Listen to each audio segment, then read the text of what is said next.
ચાલુ કિરણની અંદર પરમ પૂજ્ય સદગુરુ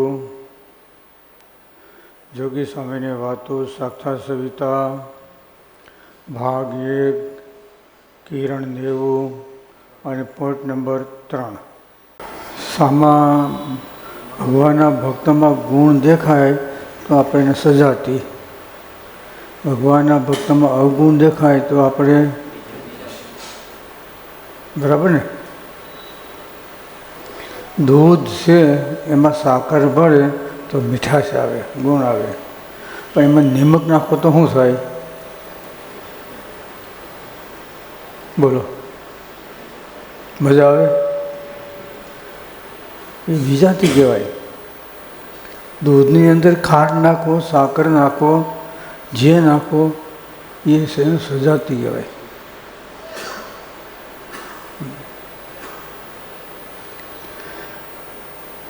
સુખ દુઃખ એનાથી ભગવાન જુદા છે. સુખ આપનારા અને દુઃખ આપનારા જો. એટલે ભગવાનના ભક્તનો ગુણ આવે ને તો આપણે એના સત્સંગી કહેવાય, અને એનો અવગુણ આવે તો આપણે શું કહેવાય? બિન સત્સંગી. બિન સત્સંગી હોય. ક્યારે ગુણ આવે? મહારાજ કે અમે વનમાં રહેતા નથી, પણ જે વનમાં રહેશે ને એ અમને બહુ બરાબર ને ગમવું, એટલે એની સાથે હેત પ્રીત, સમજ્યા ને. તો 7 વર્ષ શું કર્યું? સપ્રિયમાં રહ્યા તો વનમાં તો રહ્યા. બોલો, સમજાણું?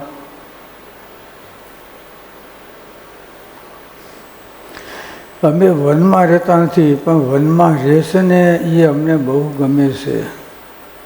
વનમાં રહેવું એટલે જંગલમાં નહીં. 51, 52 આવે ને, 53, બોલો ખરા?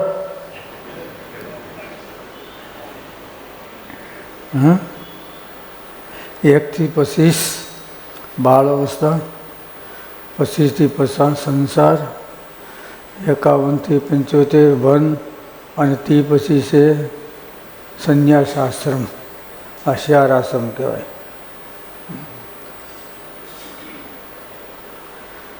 વનમાં રહેવું શરીરથી નહીં, પણ આપણા મનથી જુદા રહેવાનું. સ્વામી બાપાએ સાક્ષાત સવિતામાં બહુ થોડું વજન વધારી દીધો. સંસારમાંથી નિર્વાસની ક્યારેક થવાય, શરીરથી નહીં પણ મનથી. થોડુંક વજન લાગશે. સ્વામી કે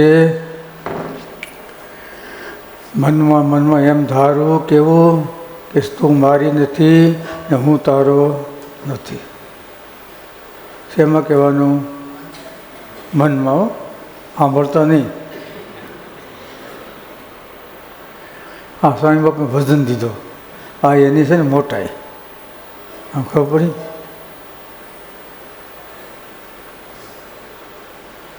હું તારો નથી અને તો મારી નથી.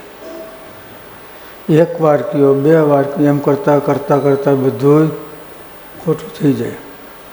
એટલે 2 પક્ષને લાગુ પડ્યો, પુરુષને અને બહેનોને. એમ કહેવાય તમે અમારા નથી, અમે તમારા નથી.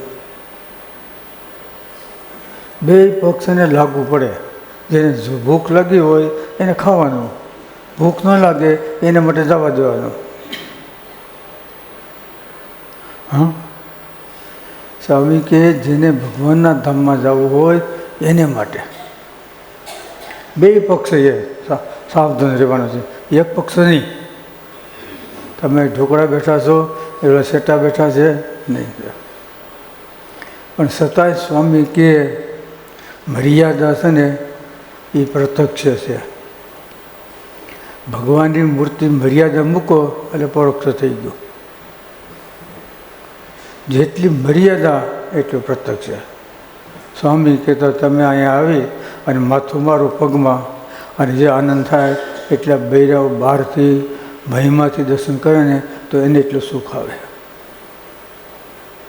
દૂર ભલે રહ્યા પણ નજીક કોણ લાવે છે? મહિમા. બે પથ્થર હોય એને ભેગા કોણ કરે? સિમેન્ટ જે હોય તે. એમ સ્વામી કે આપણે પૃથ્વી પર છીએ, ભગવાન અક્ષરધામમાં છે, એને નજીક લાવવા હોય તો શું જોઈએ? પ્રેમ. પ્રેમને વશ પાતળીઓ. ભગવાન છે દોરડાથી ન બંધાય પણ ભક્તના પ્રેમથી. પ્રેમીને વશ પાતળીઓ. સમજાય છે ને? મર્યાદા લોપાણી એટલે દુખાયો. સ્વામી કે ઘરની અંદર સભ્ય બેઠા હોય, વાતચીત થતી હોય, એકબીજાની મર્યાદા રાખવા વાંધો નહીં, પણ એક બોલે માથે માથે બીજો બોલે, એના પર ત્રીજો બોલે, અને ત્યાંથી કળજુગ આવી ગયો તમારા ઘરમાં. કારણ કે મર્યાદા લોપાણી. સત્ય ત્યાં સુખ ધર્મ રહે, કુળ ત્યાં કળી. કળજુગ ક્યાં છે? કુસુમમાં. સમજાણું? કળજુગ ક્યાં ખબર છે ને? બસ. દુઃખ ક્યાં છે? વડીલની આજ્ઞા લોપાય ત્યાં. વડીલની આજ્ઞા પડે ત્યાં સુધી સુખ છે. ખબર પડી? જેટલી મર્યાદા એટલું સાકારપણું. જેટલી મર્યાદા ગઈ એટલું ભગવાનનું નિરાકાર. ગમે એનું જો અમે તમારી મર્યાદા રાખી તો સાકાર કહેવાય, તમે અમારી રાખો. મૂર્તિની મર્યાદા જે હોય. સ્વામી બાપા શું કે? સ્વામી કે કોઈ રાજવી પુરુષ આવતો હોય એને લાકડીથી ન મરાય, પણ કાળા વાવટા દેખાડો તો શું કહેવાય? એ સન્માન કહેવાય. હે? બસ. હા, એનું અપમાન કહેવાય. એને તે લાકડીથી ન મરાય. સમજાણું? એને કાળા બાવટા દેખાડો ને એટલે બીજા છે પરબારા. એ એનું અપમાન કહેવાય. જો કોઈ એમ સભા બેઠી હોય અને સ્વામી કે વાતો સારંગપુરના બીજામાં લખ્યું, મોટા પુરુષની આજ્ઞામાં મન કર્મ વસનથી રહેવાનું. મનથી એને કોઈ નાસ્તી પણ આવવા દેવો નહીં. દેહ કરીને સેવા કરવાની. અને વસને કરીને સ્વામી કે સભા બેઠી હોય, મોટા પુરુષ બેઠા હોય અને પરસ્પર વાત થતી હોય, કોઈ પ્રશ્ન આવે તો આપણે ન્યાય જઈ નમ્રથી કહેવાનું. અને કોઈ આપણે કોઈ કામ સીંધે તો તાત્કાલિક ના ન પડવાની. આપણને ખુશ જોતી હોય તો આપણે કહેવાય, નકર બીજાને સોંપો. એમ નહીં થાય એમની. સમજ્યા ને? વસને કરીને મોટા પુરુષમાં નાસ્તિક પણ આવવા દેવાનું. જો દેહ કરીને એની સેવા કરવાની. મહારાજે સારંગપુરના બીજામાં લખ્યું, કુશળ કુરબાઈ હતા. પહેલાં મારે દર્શન થયા ત્યારે દ્રષ્ટિ નિયમમાં રાખી મને સહિત દર્શન કરતા. દ્રષ્ટિ દર્શન કરે પણ સ્વામી કે આંખો વિશીને દર્શન કરે તો આંખો બંધ કરવામાં શું દેખાય? અંદર કાંઈ છે? સામે છે. વૃત્તિ પાછી બહાર લાવો. અને ભગવાન કેવા વાઘા પહેર્યા છે, કેવા પુષ્પ છે, કેલા હાર છે, જેના છે તોરા ગજરા બાજુબંધ. એ ક્યારે કહેવાય? તમારી વૃત્તિ ભગવાનનો સોટાડો તો. અને આંખો આમ વીસી જાઓ એમાં શું દેખાય? અંતરમાં અંધારું છે. સ્વામી કહે હૃદયમાં શું છે? બોલો છે અંદર પ્રકાશ. અરે 90% છે ને આમ જ દર્શન કરતા હોય. 10% છે ભગવાનની મૂર્તિને પૂછો ને બાયણે જઈ કે ભગવાનના કેવા હાર હતા, ગુલાબના ફૂલ કેટલા હતા, ડોલરના ફૂલ કેટલા હતા, ચંપાના ફૂલ, બોલો. દર્શન કરવા બહાર વૃત્તિ રાખીને તમે ખાલી ટીવી જોતા હોય ને એટલું ભગવાનનો મહિમા સમજો ને તો ઘણો બધો. મારા બાપ ટીવીમાં કેમ યાદ રહી જાય છે? હે રે કે નથી રહેતું? તો એટલું મહિમા નહીં, બોલો. ટીવી જેટલો મહિમા રાખજો, વધારે નહીં, બસ.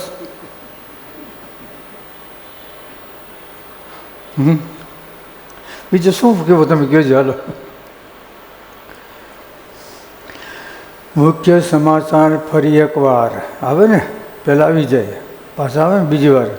મુખ્ય સમાચાર ફરી એકવાર કેવા સાંભળે છોકરાને શોખ એને કહી બંધ બોલતો નહીં અને સીધે સાંભળે જાય છો એમ. એટલો મહિમા સમજી અને ભગવાનની કથા સાંભળીએ, એટલી ઘડી દર્શન કરીએ, વાતો કરીએ, સાંભળીએ, તોય પણ આપણું કામ થઈ જાય. બોલો સહેજાનંદ.